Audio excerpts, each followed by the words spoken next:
ఇది converging mirror, ఇది diverging mirror, ఇది కాంకేవ్ మిర్రర్, ఇది కాన్వెక్స్ మిర్రర్ అనుకున్నాం కదా. ఇమేజ్ అనేది ఎందుకు ఏర్పడుతుంది? ఒక లైట్ రే ప్రయాణించేటప్పుడు దానికి అడ్డంగా ఏదైనా అపెక్టివ్ సబ్స్టాన్స్ వచ్చినప్పుడు ముందుకు పోలేదు కదా, అదేమవుతుంది? వెనక్కి తిరుగుతుంది. ఈ వెనక్కి తిరగడాన్నే మనం ఏమని పిలుస్తామంటే రిఫ్లెక్షన్ అని పిలుస్తాం. ఇమేజెస్ ఎప్పుడు ఏర్పడతాయి? రిఫ్లెక్షన్ వల్ల ఇమేజ్ ఏర్పడుతుంది. ఇప్పుడు మనకు ఒక డౌట్ రావచ్చు, గోడ ముందు నిలబడ్డప్పుడు మన బొమ్మ కనిపించడం లేదు కదా, అద్దం ముందు నిలబడ్డప్పుడు ఎందుకు కనిపిస్తున్నది అని అంటే, ఈ రిఫ్లెక్షన్స్లో కూడా మనకి 8th క్లాస్లో నేర్చుకొని ఉన్నాం. రెగ్యులర్ రిఫ్లెక్షన్స్ అని ఉంటాయి, ఇర్రెగ్యులర్ రిఫ్లెక్షన్స్. దేని మీద ఆధారపడి ఉంటాయి అంటే సర్ఫేస్ మీద ఆధారపడి ఉంటాయి. స్మూత్ సర్ఫేస్ ఉంటే రెగ్యులర్ రిఫ్లెక్షన్ జరుగుతుంది. అదే నీకు రఫ్గా ఉన్న ఏరియా కనుకుంటే దానికి ఇర్రెగ్యులర్ జరుగుతుంది. స్మూత్గా ఉన్న సర్ఫేస్ మీద జరిగిన రెగ్యులర్ రిఫ్లెక్షన్ వలన ఇమేజ్ అనేది ఫామ్ అవుతుంది. అదే రఫ్గా ఉన్న ఏరియా మీద లైట్ రే పడినప్పుడు ఇర్రెగ్యులర్ జరుగుతుంది కాబట్టి మనకి ఇమేజ్ అనేది ఏర్పడదు. ఇక్కడ కండిషన్ ఏంది? మనకి రిఫ్లెక్షన్ జరగాలి అంటే అపెక్టివ్ సబ్స్టెన్స్ అయ్యి ఉండాలి, స్మూత్ సర్ఫేస్ అయ్యి ఉండాలి, అప్పుడు ఇమేజ్ అనేది ఫామ్ అవుతుంది. ఇదొకటి. సరే, ఇమేజెస్ అనేవి ఎన్ని రకాలుగా ఉంటాయి? 2 రకాలుగా ఉంటాయి. ఒకటి వచ్చి regular image, real images, virtual images. Real images, virtual images. Real images అంటే ఏంది? రియల్ ఇమేజ్ అంటే ఏంది? ఎలా ఏర్పడుతుంది? రియల్ ఇమేజ్ అనేది ఇందాక మనం నేర్చుకున్నాం కదా, కన్వర్జింగ్, డైవర్జింగ్ అని 2 నేర్చుకున్నాం కదా పదాలు. కాంకేవ్ మిర్రర్లో కన్వర్జింగ్ జరుగుతుంది, కాన్వెక్స్ మిర్రర్లో డైవర్జింగ్ జరుగుతుంది అని నేర్చుకున్నాం కదా. కన్వర్జింగ్ జరిగినప్పుడు, కాంకేవ్ మిర్రర్లో కన్వర్జింగ్ జరిగినప్పుడు రియల్ ఇమేజ్ ఏర్పడుతుంది.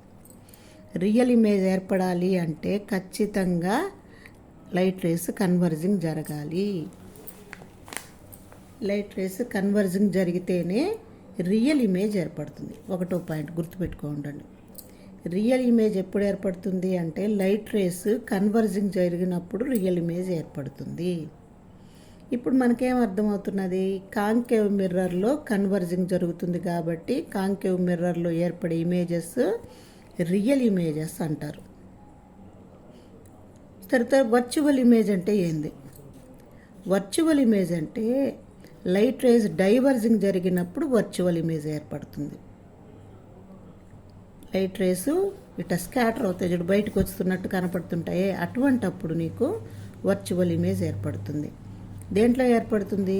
కాన్వెక్స్ మిర్రర్లో వర్చువల్ ఇమేజెస్ ఏర్పడతాయి. మళ్ళీ చెప్తున్నా చూడండి, కాంకేవ్ మిర్రర్ని కన్వర్జింగ్ మిర్రర్ అంటారు. కన్వర్జింగ్ జరిగినప్పుడే రియల్ ఇమేజ్ ఏర్పడుతుంది. కాన్వెక్స్ మిర్రర్ని డైవర్జింగ్ మిర్రర్ అంటారు. డైవర్జింగ్ జరిగినప్పుడు వర్చువల్ ఇమేజ్ ఏర్పడుతుంది. ఇది మొదటి పాయింట్. అయితే ఇక్కడ మనం కొన్ని గుర్తుపెట్టుకోవాలమ్మా.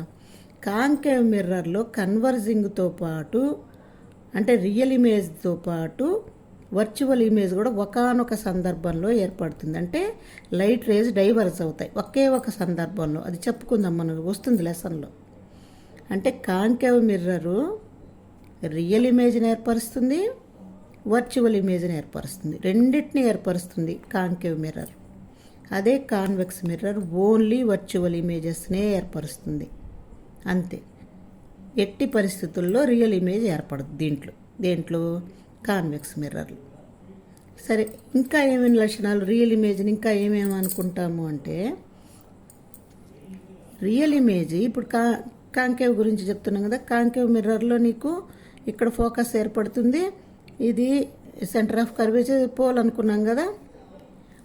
ఎప్పుడైనా కూడా లైట్ రేస్ ఇంటర్సెక్ట్ జరిగితేనే ఏర్పడేది ఇది నీకు ఇమేజ్ ఏర్పడేది. ఆ ఇంటర్సెక్షన్ ఎప్పుడు కూడా అంటే 2 లైట్ రేస్ ఇంటర్సెక్షన్ జరిగితేనే మనకి ఇమేజ్ అనేది ఫామ్ అవుతుంది.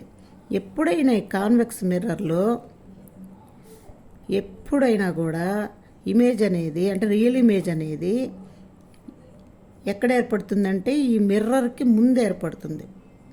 అద్దానికి ముందు ఏర్పడుతుంది, ఇక్కడి నుంచి ఏర్పడుతుంది, ఇక్కడ ఏర్పడవచ్చు, ఇక్కడ ఏర్పడవచ్చు, ఈ ఇట్లా ఏర్పడుతుంది, అద్దానికి ముందు ఏర్పడుతుంది అనమాట. అంటే ఎల్హెచ్ఎస్ వైపే ఏర్పడుతుంది, ఎల్హెచ్ఎస్ వైపే ఏర్పడుతుంది అనమాట. అదే నీకు కాన్వెక్స్ మిర్రర్ తీసుకున్నాం అనుకో, కాన్వెక్స్ మిర్రర్ తీసుకున్నప్పుడు ఇమేజ్ ఎప్పుడైనా అద్దం లోపల ఏర్పడుతుంది, ఇది అద్దానికి బయట ఏర్పడుతుంది. కొంచెం గ్రహించాలి దీన్ని, అద్దానికి బయట ఏర్పడుతుంది. అంటే ఇదిగో ఈ ప్రిన్సిపల్ యాక్సిస్ మీద ఎక్కడో ఒక చోట ఏర్పడుతుంది, కానీ కాన్వెక్స్ మిర్రర్లో అద్దం లోపల ఏర్పడుతుంది. ఇప్పుడు మన ప్లెయిన్ మిర్రర్ మన ఇంట్లో చూసుకునే అద్దం చూసుకుంటున్నప్పుడు మన ఇమేజ్ ఎక్కడ ఉంటుంది, అద్దంలో కదా ఉంటుంది. అలాగా కాన్వెక్స్ మిర్రర్లో ఇమేజ్ అద్దం లోపల ఏర్పడుతుంది. అదే నీకు కాంకేవ్ మిర్రర్కి రియల్ ఇమేజ్ ఎప్పుడైనా కూడా అద్దానికి వెలుపల ఏర్పడుతుంది. కాన్వెక్స్ మిర్రర్లో వర్చువల్ ఇమేజ్ ఎప్పుడు కూడా అద్దం లోపల ఏర్పడుతుంది. అందుకే మనకి ప్లెయిన్ మిర్రర్లో ఉన్న ఇమేజ్ని వర్చువల్ ఇమేజ్ అంటాం, అద్దం లోపల ఏర్పడుతుంది. ఇక్కడ కూడా అంతే, కాన్వెక్స్ మిర్రర్లో కూడా అద్దం లోపల ఏర్పడుతుంది. అదే నీ కాంకేవ్ మిర్రర్లో అయితే బయట ఏర్పడుతుంది, అద్దానికి వెలుపల ఏర్పడుతుంది. కాబట్టి నువ్వేం చేయొచ్చు, ఏదైనా ఒక స్క్రీన్ తెల్లటి కాగితాన్నో దేనైనా పెట్టి దాని మీద పడేటట్టు చేసుకోవచ్చు. మనం అద్దంలో కాకుండా బయట మనం ఒక స్క్రీన్ పెట్టి దాని మీద ఇమేజ్ ఏర్పడేటట్టు చేసుకోవచ్చు. అర్థమవుతున్నదే. రియల్ ఇమేజ్ ఎప్పుడైనా కూడా స్క్రీన్ మీద మనం పట్టుకోగలుగుతాం. ఎందుకు పట్టుకోగలుగుతాము అంటే అద్దానికి, అంటే కాంకేవ్ మిర్రర్కి ముందు ఏర్పడుతుంది, వెనక ఏర్పడదు. వెనక అంటే అద్దంలో ఏర్పడదు, అద్దానికి ముందు ఏర్పడుతుంది. అందువల్ల మనం ఏదన్నా ఒక తెల్ల కాగితాన్ని దేనైనా ఇట్లా పెట్టి ఆ బొమ్మ పడేటట్టు చేసుకోవచ్చు. అంటే ఇక్కడ ఒక చెట్టుని తీసుకున్నాం అనుకోండి, ఆ చెట్టు యొక్క బొమ్మ ఇక్కడ పడుతుంది అనమాట. మనం కాగితం పెట్టుకుంటే కాగితం మీద పడుతుంది, దీంట్లో ఉండదు. దాన్నే మనం రియల్ ఇమేజ్ అంటాం. అయితే ఈ రియల్ ఇమేజ్ ఎప్పుడు కూడా ఇది చెట్టు ఇట్టున్నది కదా, ఇలా తలకిందులుగా ఏర్పడుతుంది. మనం తీసుకున్న తెల్ల కాగితం మీద తలకిందులుగా ఏర్పడుతుంది. దీన్ని స్క్రీన్ అని పిలుస్తాం. స్క్రీన్ మీద ఎట్ట ఏర్పడుతుంది అంటే తలకిందులుగా ఏర్పడుతుంది. అదే నీకు వర్చువల్ ఇమేజ్ ఉంది కదా, అద్దంలో కదా మనం చూస్తాం. అద్దంలో ఎట్టుంటుంది, ఎలా ఏర్పడిందో చెట్టు అలాగే కనపడుతుంది. అంటే నిట్ట నిలువుగానే కనపడుతుంది. అంటే ఇట్లా తలకిందులుగా కనపడదు, స్క్రీన్ మీద పడదు, కానీ అద్దం లోపల ఎట్టుందో అట్టే కనపడుతుంది అనమాట, నిట్ట నిలువుగా కనపడుతుంది. ఈ రెండింటి తేడాలు వర్చువల్ ఇమేజ్కి రియల్ ఇమేజ్కి తేడాలు ఏంటంటే, real image converging of light race వల్ల ఏర్పడుతుంది. తర్వాత ఎప్పుడు కూడా అద్దానికి వెలుపల ఏర్పడుతుంది. అద్దానికి వెలుపల ఏర్పడడం వల్ల మనం ఒక స్క్రీన్ మీద దాన్ని పట్టుకోగలుగుతాము, ప్లస్ తలకిందులుగా ఏర్పడుతుంది. అదే నీకు వర్చువల్ ఇమేజ్ కనుకైతే అద్దం లోపల ఏర్పడుతుంది. తర్వాత వచ్చేసి ఎలా ఉంటుందో అలాగా నిటారుగా అంటాం, ఎరెక్ట్ అంటాం ఇంగ్లీష్లో. ఎరెక్ట్ అంటే ఏంటంటే నిటారుగా అనమాట, మనం ఎలా ఉంటే అలాగే కనపడుతుంది. ఇది ఎట్టుంటుంది, ఇన్వర్ట్గా కనపడుతుంది. ఇన్వర్ట్ అంటే తలకిందులుగా కనపడుతుంది. తర్వాత ఈ ఇమేజెస్లో కూడా ఇది ఇమేజ్ ఎలా ఫామ్ అవుతుంది అని చెప్పుకుంటున్నాం. ఇంకొక మాట చెప్పి క్లాస్ ఆపేద్దాం.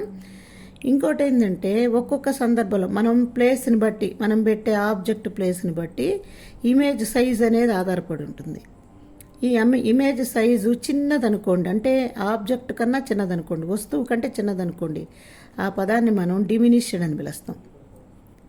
డిమినిష్డ్ అని పిలుస్తాం. అదే మన వస్తువు కన్నా పెద్దదనుకోండి, పెద్దదిగా ఏర్పడుతుంది ఒక్కొక్కసారి, దాన్ని ఎన్లార్జ్ అని పిలుస్తాం. ఎన్లార్జ్ అని పిలుస్తాం. అదే సైజులో ఏర్పడింది అనుకోండి, సేమ్ సైజ్ అని పిలుస్తాం. అంటే ఏమని చెప్తాము, తలకిందులుగా కనుకైతే ఇన్వర్ట్ అని పిలుస్తాము, మామూలు నిటారుగా కనుకైతే ఎరెక్ట్ అని పిలుస్తాము, వస్తువు కంటే చిన్నదిగా ఉంటే డిమినిష్డ్ అని పిలుస్తాము, వస్తువు కన్నా పెద్దదిగా కనిపిస్తే ఎన్లార్జ్ అని పిలుస్తాము, అదే సైజులో ఉంటే సేమ్ సైజ్ అని పిలుస్తాం. ఇదమ్మా ఇమేజెస్. అంటే మనం అద్దం ముందు నిలబడి మన బొమ్మ చూసుకుంటాం కదా, దాని యొక్క ఇమేజ్ ఇలా ఉంటుందన్నమాట. ఇది ఈరోజుకి. మళ్ళీ ఇంకొకసారి మళ్ళీ రివిజన్ చేస్తున్నా చూడండి. కాంకేవ్ మిర్రర్ని కన్వర్జింగ్ మిర్రర్ అని పిలుస్తాం, కాన్వెక్స్ మిర్రర్ని డైవర్జింగ్ మిర్రర్ అని పిలుస్తాం. కన్వర్జింగ్ ఆఫ్ లైట్ రేస్ వల్ల రియల్ ఇమేజ్ అనేది ఏర్పడుతుంది. అదే డైవర్జింగ్ ఆఫ్ లైట్ రేస్ వల్ల వర్చువల్ ఇమేజ్ అని ఏర్పడుతుంది. అంటే బొమ్మలు రెండు ఇమేజెస్సే, కానీ కన్వర్జింగ్ వల్ల ఏర్పడేదాన్ని రియల్ ఇమేజ్ అని పిలుస్తాము, డైవర్జింగ్ వల్ల ఏర్పడే వాటినేమో వర్చువల్ అని పిలుస్తాము. ఇంకొకటి ఏంటంటే, ఈ రియల్ ఇమేజ్ ఎప్పుడు కూడా మిర్రర్కి ముందే ఏర్పడుతుంది, మిర్రర్ లోపల ఏర్పడుతుంది, మిర్రర్కి ముందు ఏర్పడుతుంది, తర్వాత తలకిందులుగా ఏర్పడుతుంది. అందువల్ల ముందు ఏర్పడడం వల్ల మనం ఏదైనా ఒక స్క్రీన్ పెట్టి దాన్ని పట్టుకోవడానికి అవకాశం ఉంటుంది. అదే డైవర్జింగ్ వల్ల ఏర్పడే వర్చువల్ ఇమేజ్ అద్దం లోపల ఏర్పడుతుంది కాబట్టి మనం దాన్ని స్క్రీన్ మీద పట్టలేము. తర్వాత ఇదేమో ఎరెక్ట్గానే ఏర్పడుతుంది, అంటే ఎలా ఉంటే అలాగే ఏర్పడుతుంది అనమాట.